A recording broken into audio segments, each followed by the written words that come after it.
Hello and welcome to a special show on the News Minute, a big day for the Malayalam industry and the Women in Cinema Collective because 7 years after it was formed, the Hema Committee's report has finally been published.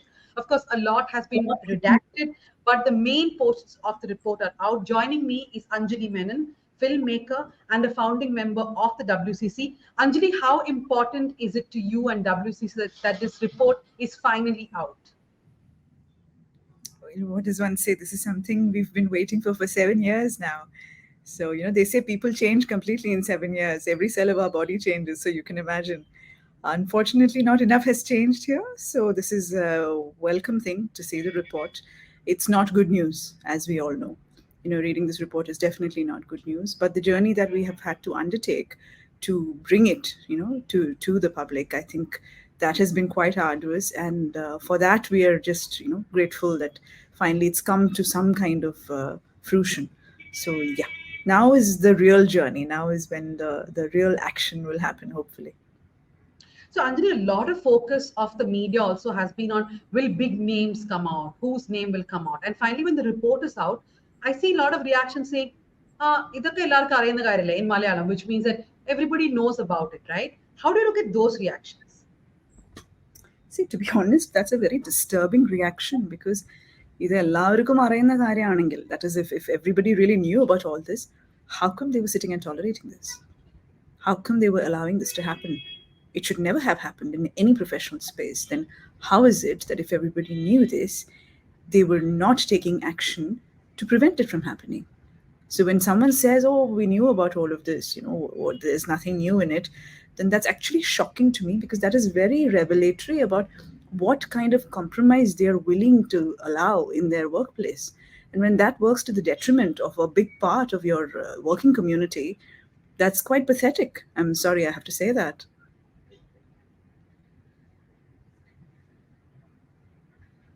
Anjali, the report has quite a bit on sexual harassment.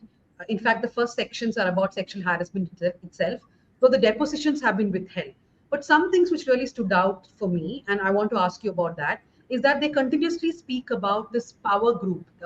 Hema Committee says that people refer to it as a mafia. And this mafia is so much in control of the industry that Justice Hema, I mean, there are different sets. There's a recommendation by Justice Hema, then by Vatsala, and then by Sharada. In the recommendations by Justice Hema, she says that even if ICs are formed, this mafia is so powerful that they can even scuttle an IC. See, the fact that there are power equations which need to be dismantled is something that, that is how this kind of exploitation functions in most places. And there's nothing new about this. But what we need to see is that Justice Hema's observations and interactions with everybody were based in 2018 and 19. We also need to look at how things have evolved since then. So that is a factor which needs to be, looked into. But even besides that, there's a certain prevalent culture of the film industry which has been there. But many of us are also part of the industry, mind you. So we also have a certain kind of working style which, as far as possible, is away from this. And that is actually not the norm, it's the exception. And now I think those pockets of exceptions are growing. So we need to factor that in as well. When we speak about this kind of a power group in existence, of course there is. I mean, look at the resistance that has been there to this report even coming out. It is simply a study committee, isn't it? I mean, that's it. A simple report like that is also taking so many years to come out. What does that mean? What does that really, display in terms of what are the power equations here? I think that in itself, the journey is as telling as what is inside the report, isn't it?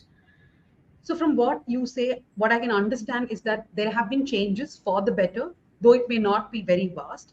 There are certain parts of the report which are very disturbing. It talks about how women have said that they hear knocks on the door in the night if they stay in hotel rooms. And sometimes the knocks are so aggressive that they fear the doors will be broken. Do these things still continue to happen, you believe, or even that would have reduced now because of the impact of WCC, HEMA committee, and the conversations? See, the thing is, what's really unfortunate is that that was the norm. That really was the norm. And it's an extremely disturbing situation to be in. We are artists. We're here to work. We're here to do work that we love. And I have heard people say that, if you are so bothered about your safety and about not wanting to compromise on your values, and go join some other industry. Why should I? I'm here to work. I'm here to do the job that everybody else is doing. And if I'm as good as everybody else, then why shouldn't I? Why should I be subjugated because of my gender? We're talking about equal opportunities here.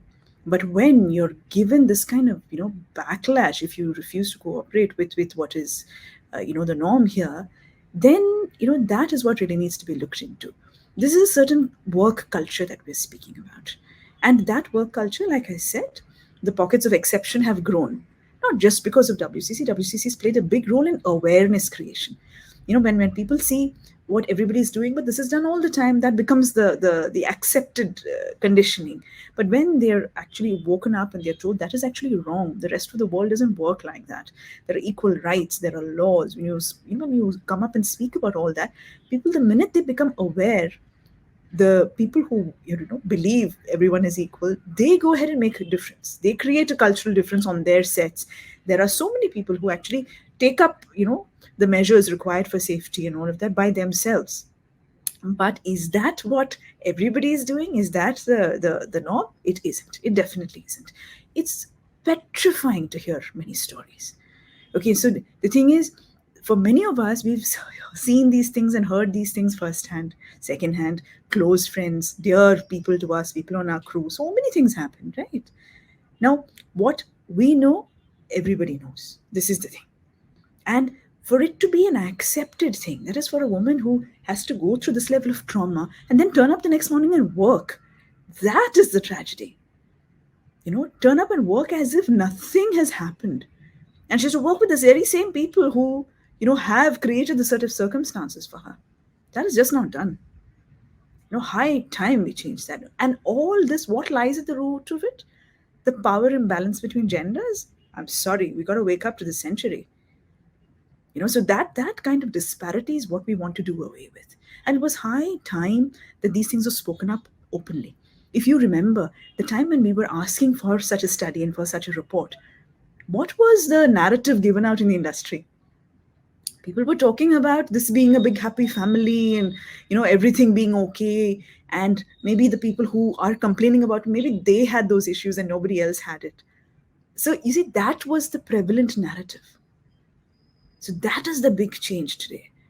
These three people who are part of that committee, they are not biased in any way. They are not invested in in any particular thing, right? They are invested in finding out what's going on and putting it out there. And I haven't read the entire report, to be honest, but I hope they've done that as per the terms of reference which the government has given them. I hope so. And if that's the case, they are giving out an unbiased view of what they have seen. So now please So, compare that to the narrative which was being given earlier, and then you'll understand where things go. So, Anjali, there's a part of the report where it says that several men had spoken before the committee and they kept insisting on two things. One is that sexual harassment is done by fake people who are not actually part of the industry. And second, that sexual harassment happens in every industry. So, film industry is not unique or different. But Justice Hema says that no, that's not true. We have found out that it's way more problematic and that it does not happen in other industries. I want to just quickly ask you one thing. There is, I feel, a sense of disappointment, and rightly so, that not just about redacting the statements, but people who are involved, the men who have been named, that they may not face any consequences, right? How do you look at that? See, I think we need to take a step at a time. This one report is not going to move you from one pole to the other. It's not going to happen. These are a set of steps involved. Let us first celebrate the fact that this particular report is out, because that in itself was being suppressed. The whole idea that to a certain extent the power equation has been dismantled, which is why this report is out. So let's take that into consideration.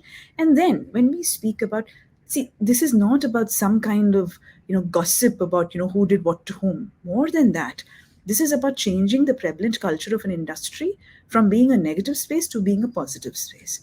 Okay, a lot of things which were happening, which have been hushed up, have just gone unseen.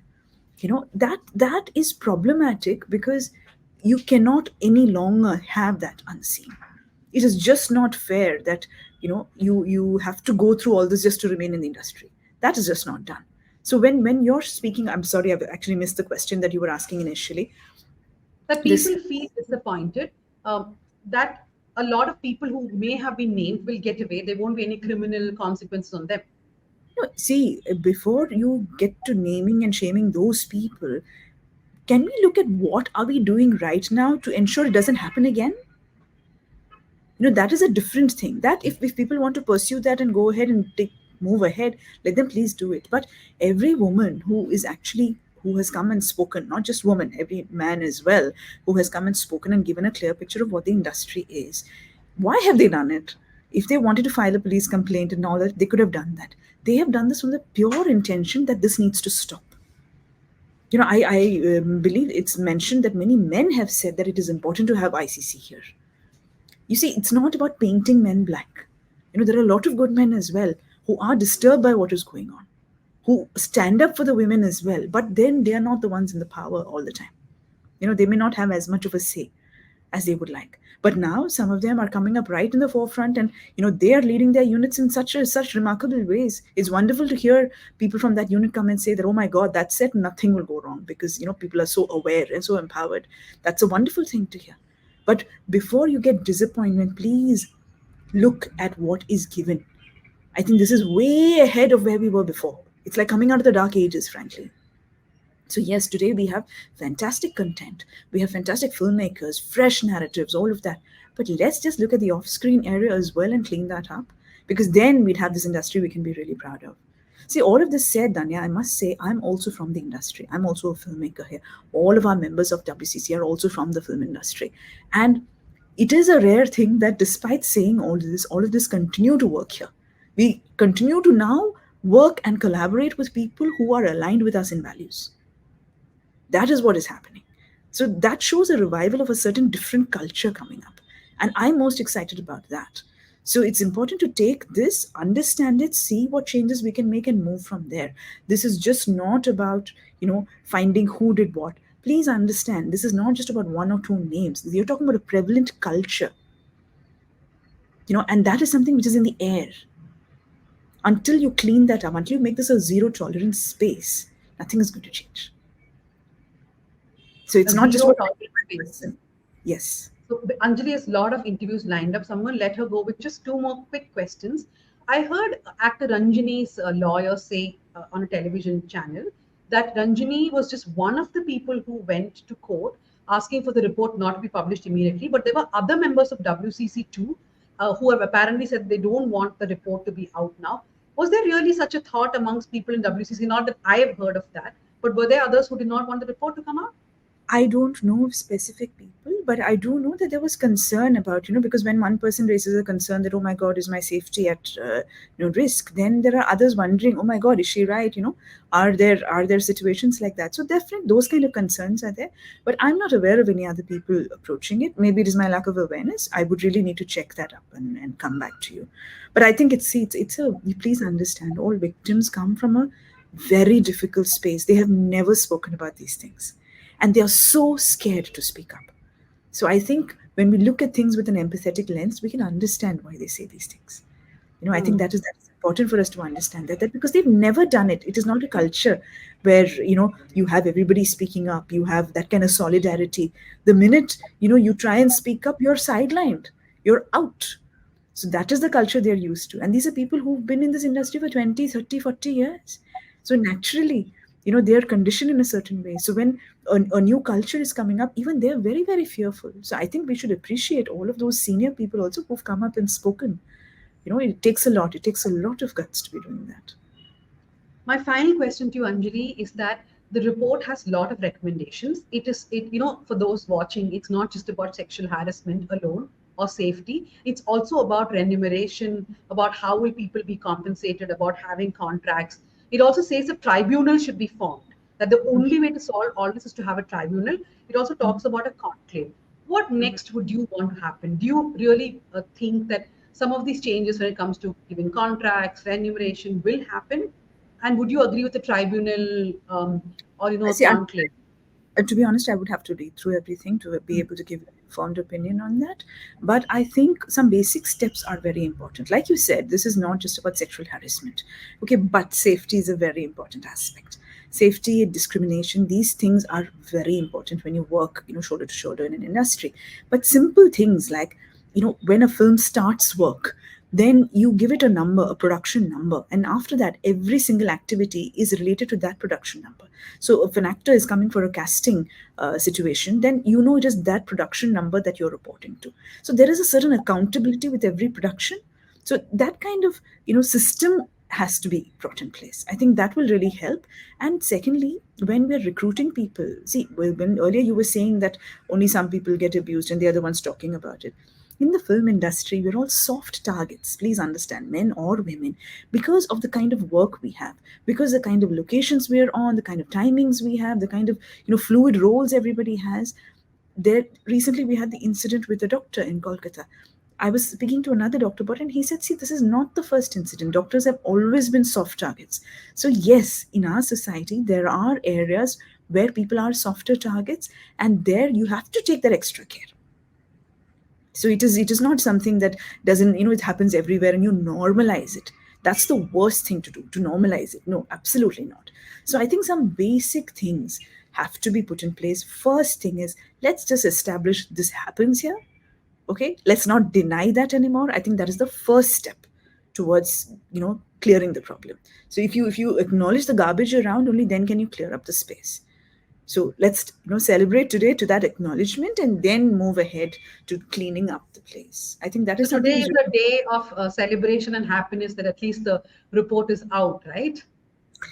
um, we have acknowledged the report is out. It is very unfortunate that all the contents which are in there, but like we said, this acknowledgement is very important because it is the heralder of change.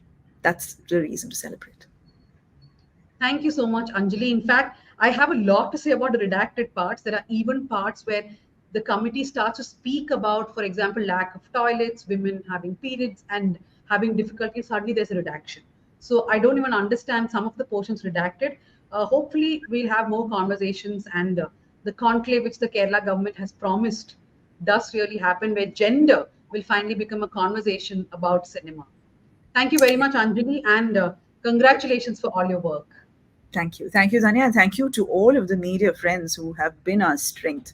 Thank you, because without you, we could never have done it. All the lawyers, the activists, the media friends, the public, they have cared more about this, and that makes the biggest difference. Thank you very much. Thank you.